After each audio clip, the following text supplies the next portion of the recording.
G'day guys, Morezy here, episode 65 of Morezy Plays Minecraft, and for those of you that watched the end of last episode, this happened, and I've had to set up a bit of a perimeter here with some yellow warning clay, because we got a creeper explosion, and it did quite a lot of damage when you look at the hole here.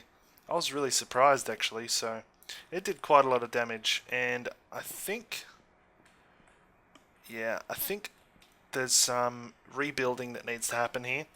So the first thing I'm going to do on this episode, guys, is I'm actually going to tear out my little elevator.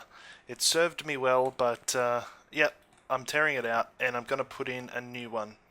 So I'm going to go ahead and dig all this stuff out, and hopefully I don't have any more accidents. That's why I've fenced off this area so I don't get any mobs spawning in here. Well, not spawning in here, but walking in here. In fact, I might put some little torches around in here because I know they definitely spawn in here sometimes. But yeah, for those of you that didn't catch it, I'll just have a little action replay of what happened.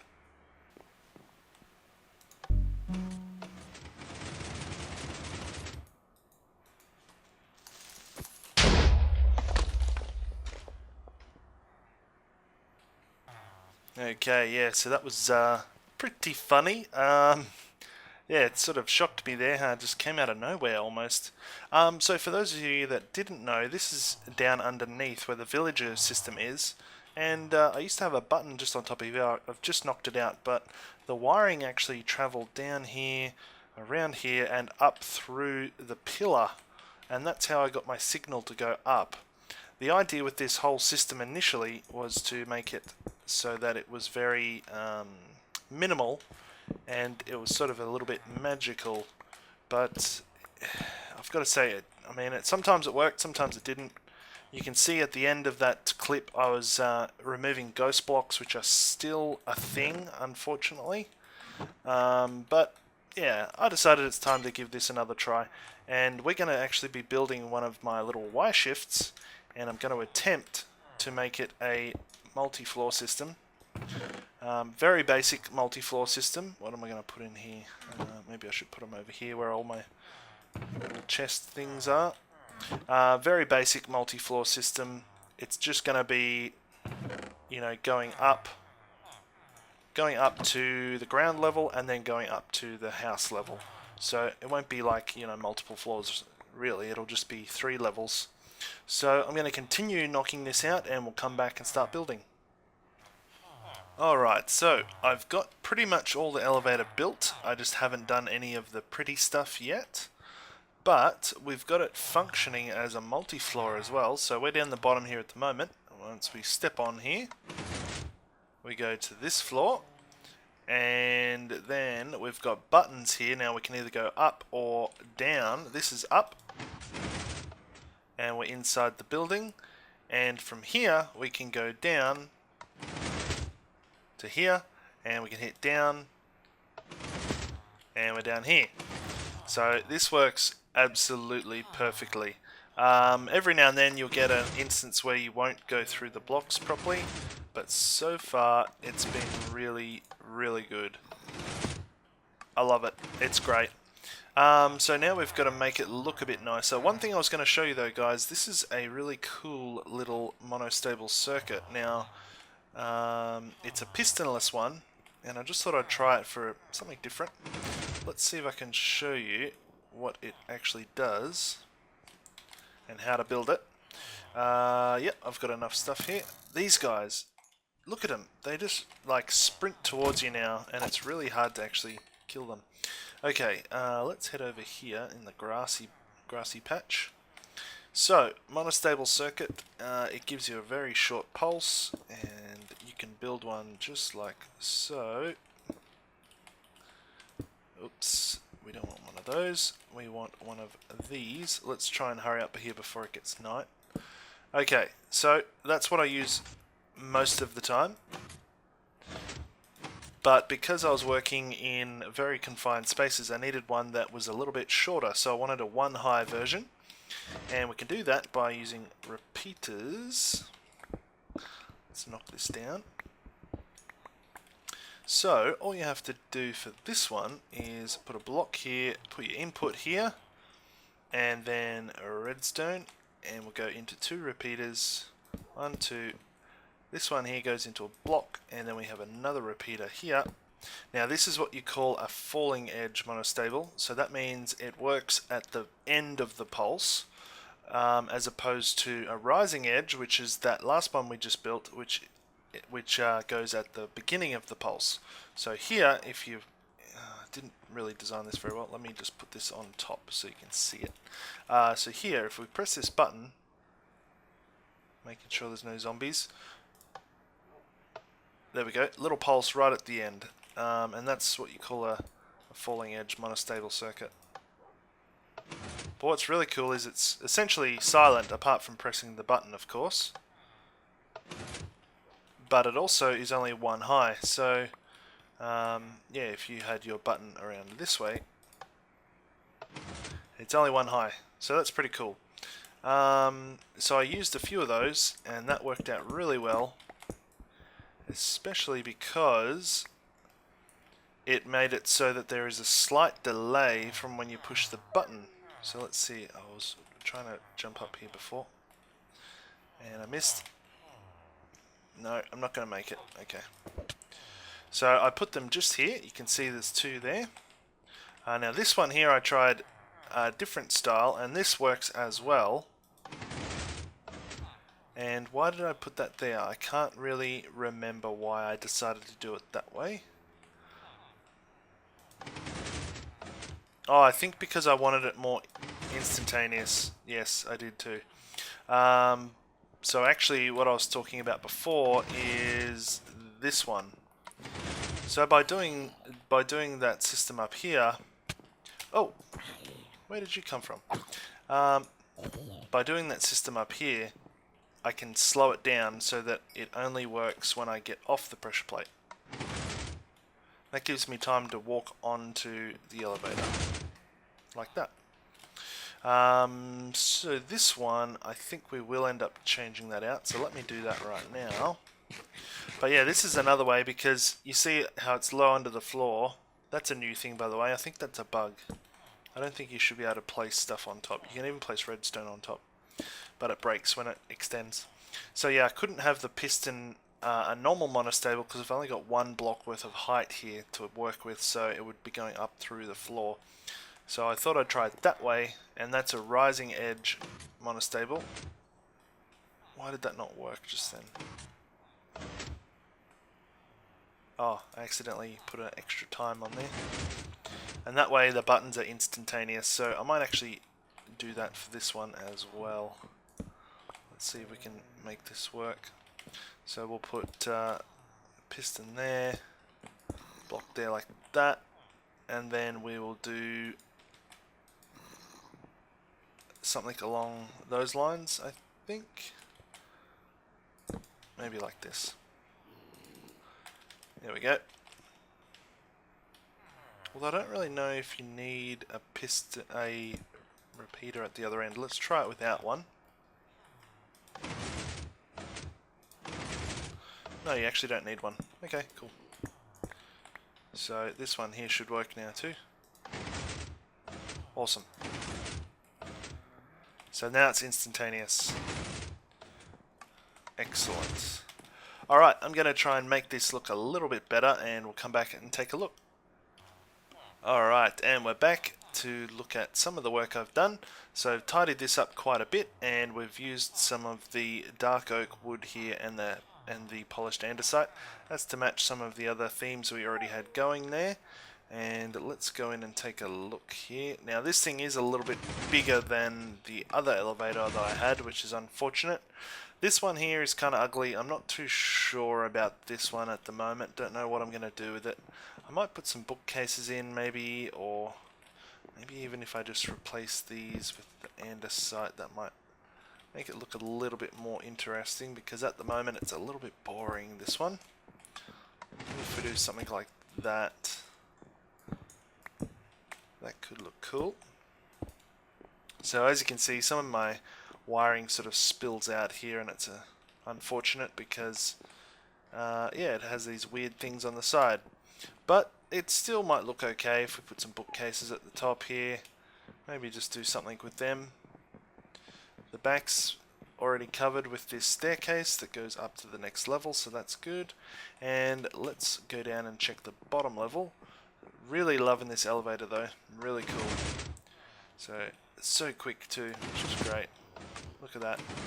It's almost like we didn't go anywhere. Yeah, this is the bottom one. So again, a little bit plain, but I think it's cool. It's a little bit nicer on the front here because we're only using the one button, well, the pressure plate. So that's a little bit nicer than the one up a little bit. A little bit nicer than this guy. But still, that's awesome, and I'm very happy with that. Let me know what you guys think. Oh, there's some work needs to be done there, doesn't it? Oh no, it's sort of the same. I'm just looking at these fences, these stairs, they look a little bit odd. And it looks like we've got some floor to replace in here as well. So still more work to do there, but let's go take a look at some other stuff. Okay, so next thing is I want to check out the boat system that we built last time. And I've done a little bit of messing around with it and put in a dispenser system. There is a creeper over there, and there is a skeleton right there. Let's make sure they don't blow up our track here. Right, so this is a little bit tricky. So the way that these dispensers work is sometimes they'll spit the boat out facing the opposite direction. So I've had to sort of make this one is a little bit ugly, but the one down the end is quite nice. So if we hit the button, we get a boat. It's already straight on the track and placed in the right direction. Then we simply just ride it off into the sunset. And when we get to the end, we will hit the cactus as per normal. Boat gets picked up by this hopper and placed into this dispenser, which is a lot nicer and does the exact same thing in the other direction. So that makes this thing a whole lot easier to use, and also I don't have to carry a boat around with me because there'll always be boats in there. So pretty happy with that. I guess all that's left to do now is probably make this tunnel a little bit nicer.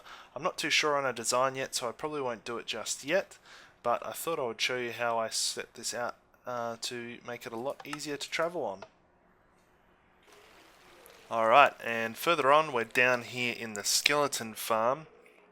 Just been hanging out down here. I've decided it's time I make some gear. Look at these guys. They're moving very slowly. And the reason being is I've got close to 300 skeletons over here. Well, about 330-ish. But yeah, my idea here is that I need to get some armor together to finally fight the dragon in 1.9. And I think we'll probably do that next episode. But yeah, I haven't got any really good armor, so I thought I'd better make some. And I'm just saving these guys up to do some XP. So we've got about 300 of them there, and let's see how we go. When I kill them, we'll see how much XP we can get out of them. Well, okay, there it comes. Doesn't kill all of them. Some of them are carrying armor, of course. Let's do another lot. Yeah, still going. And I think we're going to hold it there, because it's much cheaper if you do your repairs at a lower level. So, I've got some books here that I've built. Now, these are from my fishing farm. So, I've put a whole bunch of different books together and made some really cool enchanted books. This one is for the helmet. I've already done my chest plate. I need to get mending on there, but protection, thorns 2, unbreaking 3. And my helmet, I'm going to put on mending. No, wait, which way? This way. Mending, fire protection, respiration, aqua affinity, and unbreaking. So that's a really cool helmet. And then I've got some for my feet, for the boots.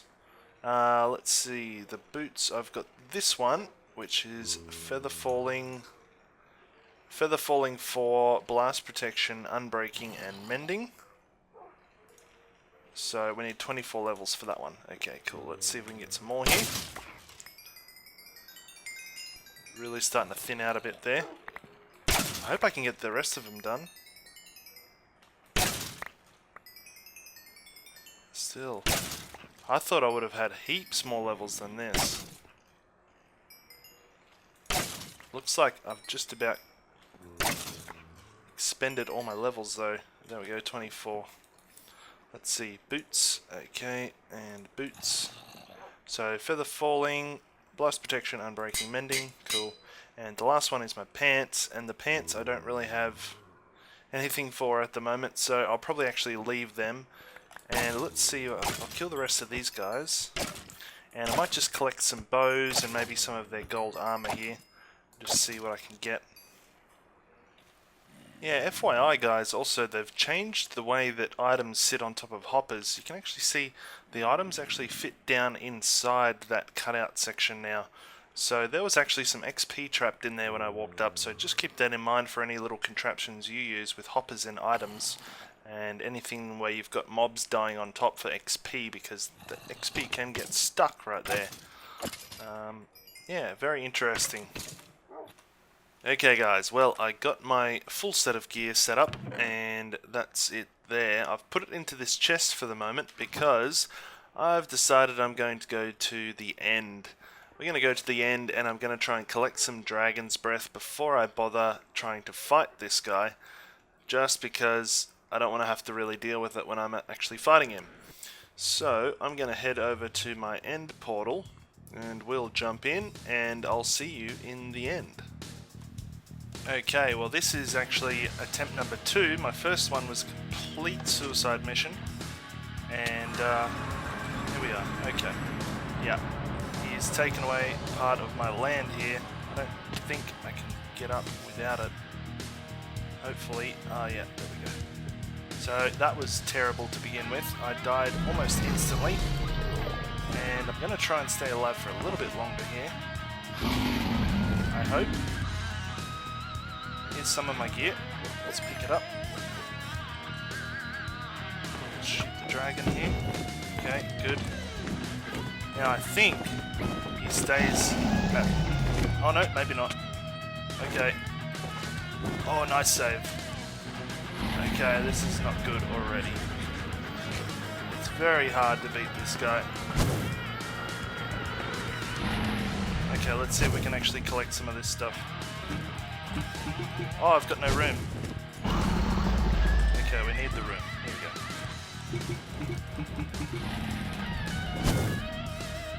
Okay, I think that's a fireball thing.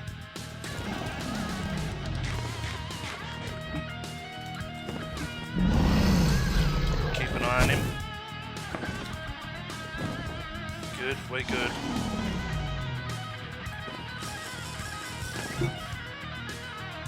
Okay, here we go. Here's some more. There we go. Let's try and get in here. Some of this. Oh.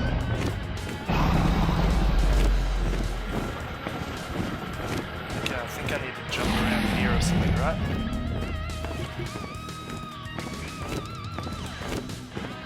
How does this work? Oh, dear.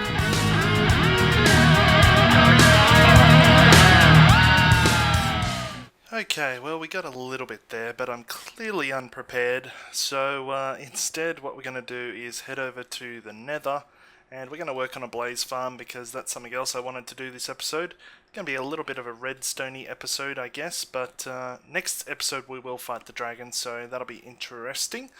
Alright, let's go take a look. Okay guys, I'm here in the Nether, and I've already started working on my blaze farm here. So there was a blaze spawner in the wall here, and I've already started putting the surround around it. And the farm I'm going to be making is going to be pretty much based off the farm that Cass and Mazuma Games made, and also Urban Alias has made. I'll be making a few little changes for my own purposes, but the overall farm has the same sort of idea, and I'll try and remember to put those guys in the description so you can check those videos out. So what I need to do now is I need to go under here. So here is the spawner, and the actual spawner itself is right underneath this netherrack block. And we've got the walls here, which I've decided to use some clay, and I need to put some glass up there now to sort of hide all of that, and also put some glass on the floor here. So I'm going to go ahead, put some glass down, and then I'll put a front wall on here as well, and we'll come back and see what we're going to do. And very luckily for me, I was actually testing out my brand new armor with fire protection on it, and I fell straight into lava. So that was very, very lucky.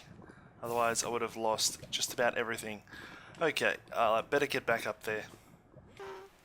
Okay guys, this is sort of the look that I'm going for, I think. I don't know if I'll keep this nether brick. I think maybe it's just a little bit too dark.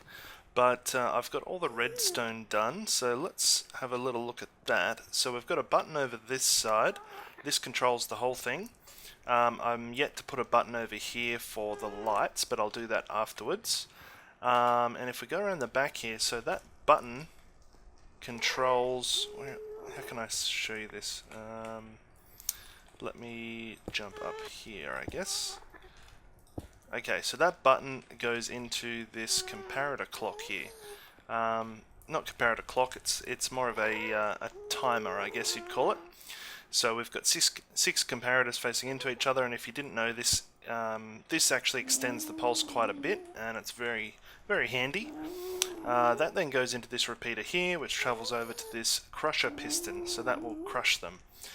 In the meantime, that signal also goes down to this torch and unpowers it. And when it unpowers that torch, what it does is allows this guy to be unlocked. And when it's unlocked and there are mobs on the pressure plate, this will actually power these two pistons, which will close the gap. And I should be able to demonstrate here with myself. Let's get rid of these, and we'll get rid of this block here as well. So imagine that I'm a blaze standing on the pressure plate. I push the button to crush. So this crushes, and at the same time there are some stairs above us that are stopping any more blazes from falling in. Now once this guy retracts, they'll be down to a one-hit kill, but you can see these ones are still extended, so they won't retract until all the blazes are killed. So I come up with my sword, give them a whack, these guys all die, and when they're dead, the pressure plate comes back and this opens again and more blaze can fall in. And that's how that system works, and I think it's really quite cool. Pretty smart if you ask me. Okay guys, next thing I want to do is put in the lights at the top to deactivate the spawner. So we're going to go in here, and this is going to get a little bit dicey. I've got some lava buckets, and we're going to use some dispensers, and I'm just going to try and hop down here, place my dispensers, and place a lava bucket in them. And I knew that would happen. I'll get blazes spawning almost immediately. Let's try and do a few more here. Try and fill this in where I can to reduce the amount of blazes that come and annoy me. More lava in there, and we'll go across this way as well. I use slime blocks because they are super easy to break, like really easy. You don't have to worry about breaking the spawner because you can do it by hand if you want to. So I can just punch them, and it's just as quick as using an actual tool, which is handy. Okay, there's my last dispenser, and let's see, I might be able to get out of here now. I still haven't completely finished the inside yet, so I don't want to release all the guys to spawn just yet. So we'll put that there like that, and we'll just jump out the top. And then all we need to do up here is just run some redstone like so, and for now I'm just going to probably use a torch or a button to control this thing, and I'll put that there later. Let's cover this back up. So now what I need to do is actually go inside the spawner and clear out all of those blocks that I put down, and also place some signs. So I'll get some signs and we'll do that. Okay, all the signs are done. Now I'm going to drop back in from the top and break all of these blocks and hopefully not die in the process. So let's jump in there and do that. Working with blazes is always tricky because they always seem to get me killed. So hopefully I stay alive for this one. And I think we're just going to do pretty much this, and then we'll just spam around here. Hopefully some of these guys just get out of my way and don't hurt me.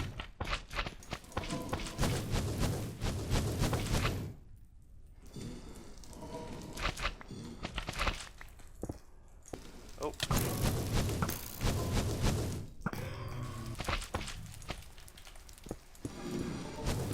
There's still quite a bit up here.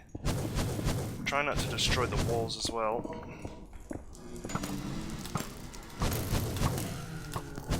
Shoot these guys off. Alright, now these guys are aggroed to me, so they probably won't do exactly what I want, although that guy did. So their AI will naturally make them walk around the place, and every so often they'll drop into this channel. When they drop into the channel, they can't get back out again, and so they wander around until they fall into this bit. Once they fall into this bit, they can't get out, and that's how we get them all together. So no sort of piston systems that a lot of others use. And you can see the let's turn my particles back on. You can see I'm still in range of the spawner, and these guys are out of range of the spawner, so it keeps spawning more, which is good. We'll put another button here somewhere that'll hook up to the light source at the top there, and yeah. Alright, well I'm going to go and do that, and while I'm doing that, hopefully these guys will start building up, and we can see how it works. Okay guys, so I've hooked up the light system which turns the spawners on and off, and if we push it, you can see that it dispenses lava. Lava spreads out on top of the signs, and that essentially deactivates our spawner. You can see there's a few guys hanging around here, and they'll just sort of wander around of their own accord, and already a bunch of them have made it down here. And let's turn this back off again. Now, what I just realized is that I've actually miscalculated my roof height on in the spawning area, and I'm actually one block too low. So I'm going to have to actually raise that whole ceiling by one block, because at the moment it's reducing my spawn rates quite significantly. So I've got to lift all that up by one block, so I'll do that another time. But this is the general idea, and let's see, there, that guy just fell in. Let's see if we can have a look at this running. So we'll push the button to kill them. Okay, they get crushed, and hopefully this works. It should retract. Beautiful. You can see there's some 2 blocks there that are still extended, so you can't accidentally mix non-crushed with crushed, and this will stay like this until I kill these guys. And there it extends back again. We've got our drops and our XP, and it's free to fill up with some more. Okay, well that's about all the time we'll have for this episode, I think, and I've just let this fill up. I was AFK for a little while, and yeah, that's filled up about 60 or so blaze in there, which is good. Even with my inconsistency in the roof that I need to raise, it's still getting some good rates. So yeah, thanks for watching guys, hopefully you enjoyed, and next episode I think we're going to try and fight the dragon and explore some of the end islands and try and get some elytra wings, and yeah, that should be pretty fun. Hopefully you enjoyed, and we'll see you again next time.